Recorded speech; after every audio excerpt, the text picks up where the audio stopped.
All things considered.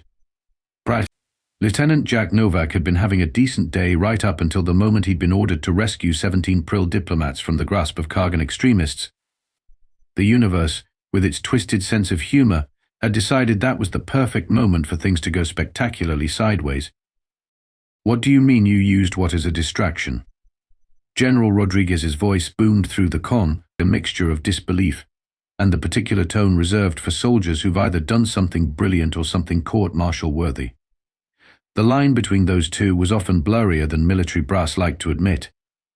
Jack cleared his throat. Sir, I used the ship's entertainment system to broadcast human cat videos on all frequencies while my team snuck in through the waste disposal chutes.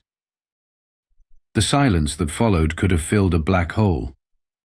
And you told the Kargans what exactly? That it was sacred human religious programming that would curse them and their next 12 generations if they interrupted it. Jack shifted uncomfortably. They seemed to buy it, especially after Corporal Wright started speaking in tongues.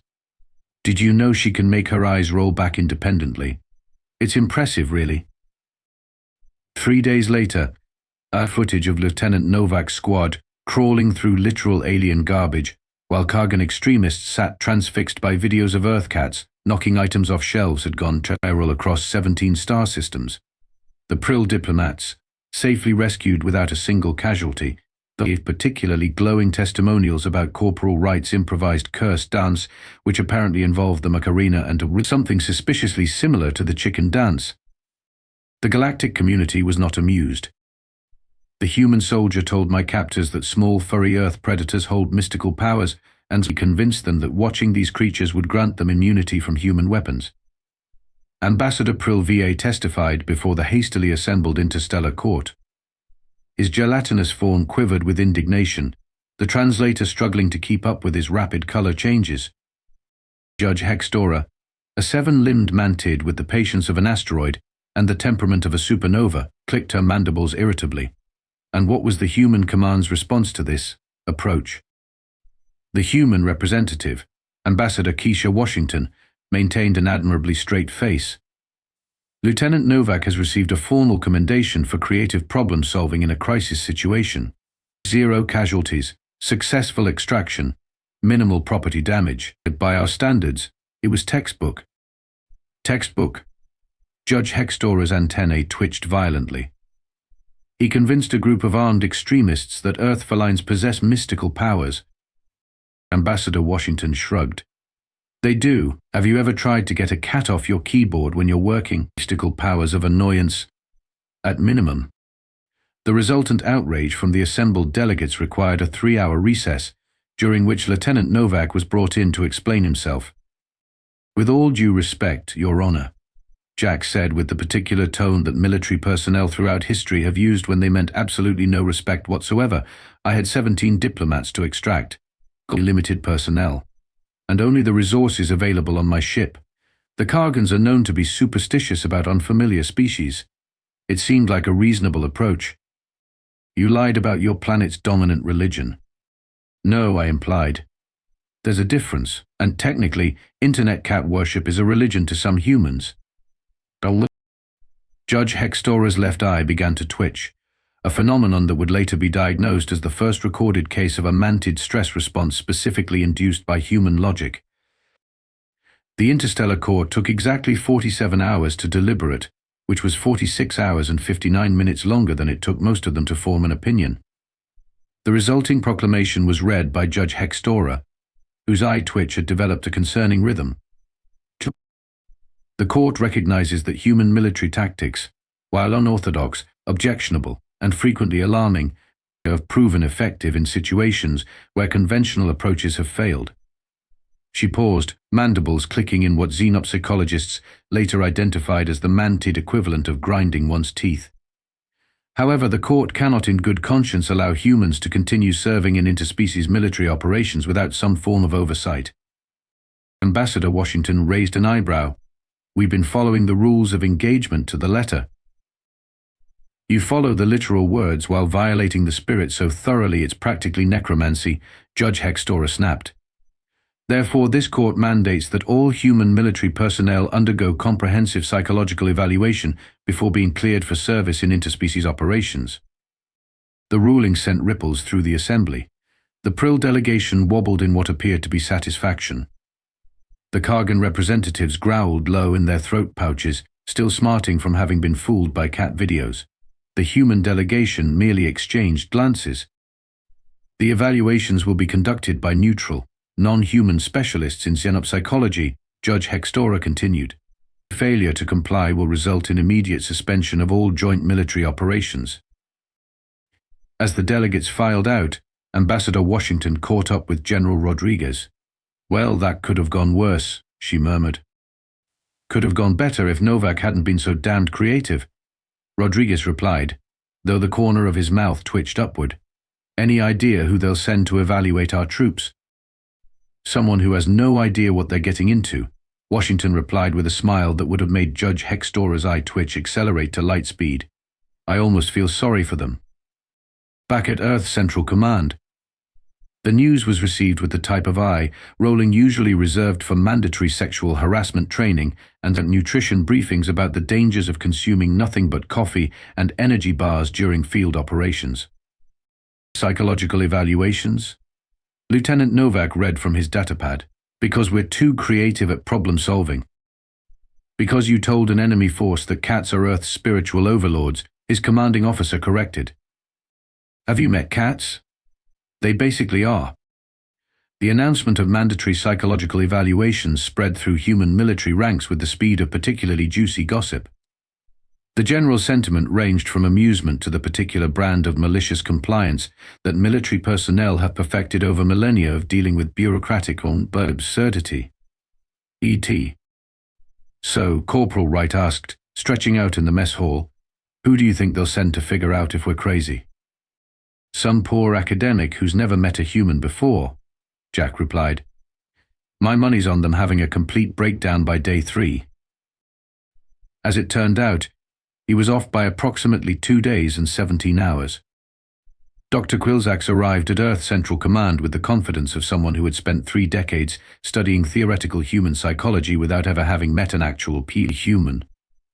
A Vexillian by birth, he resembled nothing so much as a 7-foot-tall blue praying mantis wearing what appeared to be a tweed jacket with leather elbow patches. "I assure you, General Rodriguez, my qualifications are impeccable," Dr. Quilzax chittered, mandibles clicking rhythmically as he arranged his testing materials on the conference room table. "I have published 17 papers on comparative xenopsychology and am the leading authority on rational species behavior patterns." "Rational species?" Rodriguez repeated with a carefully neutral expression. "Indeed. Species that have evolved beyond their primitive instincts and developed logical thought processes." Dr. Quilzax paused, antennae twitching slightly. "Though I understand humans represent something of a special case." Rodriguez's poker face was a masterpiece forged through decades of military diplomacy. "We certainly are unique." "Not to worry." Dr. Quilzax waved a delicate, chitinous appendage. "My evaluation framework is designed to accommodate a wide range of psychological variation. I've divided it into 3 standard categories: threat assessment responses, cooperative behavior patterns, and creative problem-solving methodologies." "Very thorough," Rodriguez commented. "When would you like to begin?" "Immediately. I've prepared a testing schedule beginning with your officer corps. I find hierarchy-based species respond best to top-down evaluation models." 3 hours later, Dr. Quilzax was staring at his datapad with the particular expression of someone watching their carefully constructed worldview crumbling in real time. "Colonel Parker," he said slowly, "you've indicated that you would simultaneously sacrifice yourself for your subordinates without hesitation, and yet also believe that sending troops into potentially fatal situations is sometimes necessary." "That's correct," Colonel Parker replied calmly. "But that creates a logical paradox. You cannot simultaneously value life above all else and be willing to risk it." "Sure I can. Context matters." Dr. Quilzax's antennae drooped slightly. "Perhaps we should move on to the standardized stress response scenarios." The first scenario involved a hypothetical hostage situation with no apparent solution. Colonel Parker's response was to suggest creating a diversion involving the environmental controls and a deliberate miscommunication about the hostage-taker's demands. "But that's deception," Dr. Quilzax protested.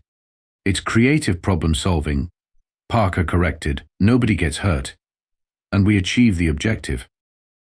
By the end of day 1, Dr. Quilzax had retreated to his temporary quarters, where he spent 3 hours updating his evaluation metrics while muttering about contextual ethics and situational morality as if they were particularly distasteful diseases. His second day began with Captain Freeman, whose response to the standardized impossible choice scenario was to suggest hacking the enemy's communication systems to make them believe their own headquarters had issued retreat orders. "Ben, that's not one of the available options," Dr. Quilzax pointed out. "You asked what I would do," Freeman replied with a shrug. "That's what I would do. But it's not an option in the scenario. I'm making it an option. That's kind of our thing." By midday, Dr. Quilzax had developed a nervous twitch in his left front leg and had begun muttering about protocol violations with increasing frequency.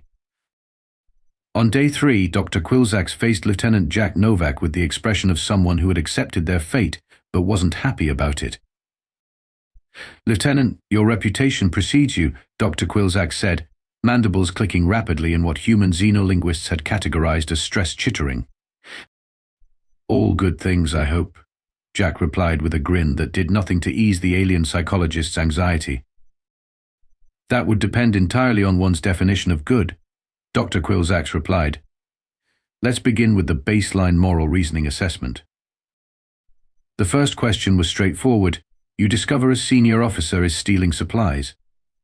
Do you A, report them immediately, B, confront them privately, C, ignore it to maintain unit cohesion, or D, other? B, Jack answered immediately. Dr. Quilzax's antennae drooped. "Please elaborate on other." "Well, it depends on what they're stealing and why. If it's medical supplies for a civilian population we're supposed to be helping but got tangled in red tape, I might pretend not to notice. If it's for personal profit, I'd gather evidence first, then report it. The context matters." Dr. Quilzax made a note that would later be translated as pathological contextual reasoning. "Let's move on to the threat assessment portion," he said. "Scenario 1. You're outnumbered 3-1 by enemy combatants. Do you A, retreat and request backup, B, attempt to negotiate, C, find defensible ground and engage, or D, other? Is D going to be my answer for every question? Because, yeah, D." "Please elaborate," Dr. Quilzax said with resigned chittering. "I'd need to know the terrain, their weaponry, my team's capabilities, the mission objectives, civilian presence, basically everything you're not telling me. But if I had to generalize, probably some combination of distraction, deception, and creative use of environment. Like cat videos?" That was a specific solution to a specific problem, Jack grinned. But sure, if it would work again. Why not? When Corporal Wright entered for her evaluation, Dr. Quilzax was staring into the middle distance with the 1,000-yard stare of someone who had seen things they could never unsee. "How's it going, Doc?" she asked cheerfully. "I have conducted 43 evaluations," he replied slowly. "Not one of you has selected answers from the standardized options. Not one." Wright patted him sympathetically on what approximated a shoulder. "Don't take it personally. We don't follow our own rule books either." The final evaluation of the day was Commander Elena Torres, whose calm, measured responses initially gave Dr. Quilzax hope. Then came the scenario involving an apparent no-win situation. "So if I understand correctly," Torres said, "the hostages are in one location. The bomb is in another, and there's only time to reach one." "Correct," Dr. Quilzax replied, feeling a glimmer of hope at what seemed like acceptance of the parameters. "Then I'd split my team, sending half to each location while I personally attempted to delay the detonation remotely. That wasn't one of the options, and it would likely result in your death." Torres raised an eyebrow. "You asked what I would do, not what I should do according to your options." And yes, it might result in my death, but it would maximize the chance of saving everyone else. Dr. Quilzax's antennae drooped completely. You would knowingly choose an option that might kill you? To save others. Without hesitation. Later that evening, Dr. Quilzax sent an urgent message to the Interstellar Court. Evaluation framework inadequate. Humans operate outside established psychological models. Request immediate consultation. The response was succinct. Complete evaluations are scheduled. Court awaits your findings. Dr. Quilzax stared at his terminal for a long moment before opening a new document titled simply, Humans, an exercise in controlled chaos. 2 weeks later, Dr. Quilzax submitted his official report to the Interstellar Court. The document, later described by Judge Hextora as a masterpiece of academic distress, ran to nearly 300 pages and included such chapter titles as The Paradox of Human Risk Assessment, Contextual Ethics, An Oxymoron, and Why Everything We Know About Rational Behavior is Wrong. The conclusion was simple and devastating. By any conventional psychological metric, all evaluated human military personnel must be classified as certifiably insane by galactic standards. The resulting diplomatic chaos was immediate and far-reaching. The Prill delegation dissolved into panic, quite literally in the case of 2 junior diplomats whose bodies reverted to their liquid state in distress. The Kargan contingent demanded immediate human containment. 3 minor species requested evacuation from Earth-controlled sectors. Insane by galactic standards, General Rodriguez read aloud from the report summary. Well, that's going on a t-shirt. Ambassador Washington rubbed her temples. The Galactic Council is in an uproar. Half of them are demanding we be quarantined as a species. And the other half? They want to study us like particularly interesting lab specimens. An emergency session of the Interstellar Court was convened. Dr. Quilzax, now sporting a visible nervous tic in 3 of his appendages, presented his findings. Humans appear to have evolved a psychological framework that defies conventional categorization, he explained, mandibles clicking rapidly. They simultaneously hold contradictory values, willingly place themselves in mortal danger for abstract concepts, and routinely ignore established parameters in favor of creating new ones. Judge Hextora's eye twitch had returned with a vengeance. Are you suggesting they are all mentally unstable? By conventional metrics, yes, Dr. Quilzax replied. But, and this is the confounding variable, they function effectively despite this apparent instability. In fact, their psychological abnormalities appear to enhance their problem-solving capabilities rather than hinder them. The human response to being classified as universally insane was, predictably, amusement. Certifiably bonkers, Lieutenant Novak read from his datapad, grinning broadly. I'm putting that on my performance review. Operates with a blatant disregard for logical constraints. Corporal Wright quoted. That's going on my dating profile. Meanwhile, across 17 star systems, military commanders were hastily reviewing their joint operation protocols with human forces. 3 systems suspended all cooperation pending further review. The Xanthi Collective, known for their rigid adherence to logical principles, formally requested that all human personnel be removed from their space immediately. And in the midst of this diplomatic implosion, a new crisis emerged. A Prill science vessel, carrying both civilian researchers and several high-ranking diplomats, reported catastrophic engine failure while passing through an unstable region of space. The nearest ship was the UE's Dauntless, a human vessel with Lieutenant Novak aboard. Dr. Quilzax, who had been ordered to observe human military operations firsthand as part of his continuing research, found himself on the bridge as the distress call came through. Radiation levels in that sector are off the charts, the science officer reported. Standard protocols advise against approach until levels decrease. How long would that take? Captain Reyes asked. Approximately 17 hours, ma'an. And how long does the Prill vessel have before catastrophic failure? 5 hours at most. Captain Reyes nodded once. Lieutenant Novak, you're up. Get me a solution that doesn't involve watching a ship full of diplomats explode. Jack's eyes lit up in a way that made Dr. Quillsax's exoskeleton tighten with apprehension. Yes, ma'am. Permission to be creative? Granted, but try not to start any new interstellar incidents. 1 per month is my limit. What followed was, in Dr. Quillsax's professional opinion, the most flagrantly dangerous, logically indefensible, and brilliantly effective operation he had ever witnessed. Lieutenant Novak's plan involved using the Dauntless's shields to create a radiation bubble around a shuttle, which would then approach the Prill vessel to deploy emergency repair drones. The catch. The shuttle's shields would fail after approximately 10 minutes, requiring precise timing and leaving zero margin for error. This is suicide, Dr. Quillsax protested as Jack prepared to board the shuttle. The statistical probability of success is less than 23%. So we've got a better than 1 in 5 chance, Jack replied, checking his equipment. I've played worse odds. But the radiation will definitely give me a nasty sunburn if I'm late getting back. Jack finished with a grin that didn't quite reach his eyes. Sometimes you have to roll the dice, Doc. Against all statistical probability, the mission succeeded. The repair drones stabilized the Prill vessel's core long enough for evacuation, and Jack returned to the Dauntless with 30 seconds of shield integrity remaining, sporting what he described as a lovely radioactive glow that the medical officer assured him would fade with treatment.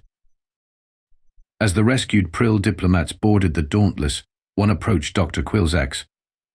"We've reviewed your report classifying humans as insane," the diplomat said, color shifting in what the doctor recognized as the Prill equivalent of embarrassment. "Perhaps we were hasty in our judgment." Dr. Quillsax watched as Lieutenant Novak, despite being confined to sick bay with radiation exposure, had coordinated temporary quarters for the Prill refugees with a mixture of efficiency and humor that had them changing colors in what appeared to be laughter. "They're not insane," Dr. Quillsax said slowly, a new understanding dawning. "They're adaptable in ways we can't categorize. They don't follow the rules because they're constantly rewriting them to match changing circumstances." The final session of the Interstellar Court regarding the human psychological evaluations was notably different in tone from previous meetings. "Based on recent events and further analysis, Dr. Quillsax testified, I wish to amend my findings. Humans cannot be classified using standard psychological metrics because they operate on a fundamentally different cognitive framework, one that prioritizes adaptability over consistency and practical outcomes over theoretical ideals. Are you suggesting we simply accept their chaotic approach to galactic protocols?" Judge Hextora asked, though her eye twitch had noticeably diminished.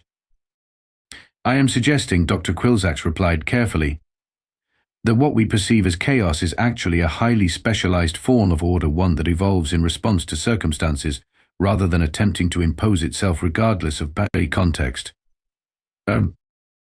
After much debate, the court created a new classification specifically for human military personnel, functionally irrational yet effective, or F.I.Y.E. a designation that was immediately and enthusiastically embraced by human forces throughout the galaxy. 6 months later, Dr. Quillsax found himself back on the Dauntless, this time as the ship's official xenopsychology consultant. Lieutenant Novak, now fully recovered and sporting a new patch on his uniform that unofficially translated the FIYE designation as Certified Space Crazy, greeted him with a grin. "Come to study more of our charming insanity, Doc." "Actually," Dr. Quillsax replied, "I've come to learn from it. The Vexillian Science Academy has approved my proposal for a new field of study, adaptive cognitive frameworks." Catchy title. "It's a beginning," Dr. Quillsax admitted, "though I suspect humans will come up with something better. Creating new options when the existing ones don't suffice seems to be what you do best." Jack laughed. "Wait until you see what we do with impossible situations." As the Dauntless prepared to depart on its next mission, Dr. Quillsax made the first entry in his new research journal. Perhaps what the galaxy needs isn't more beings who follow the rules without question, but more who ask why the rules exist and whether they still serve their purpose. In that respect, humanity's so-called insanity may be its greatest gift to the stars. And somewhere in the vast chambers of the Interstellar Court, Judge Hextora's eye finally stopped twitching.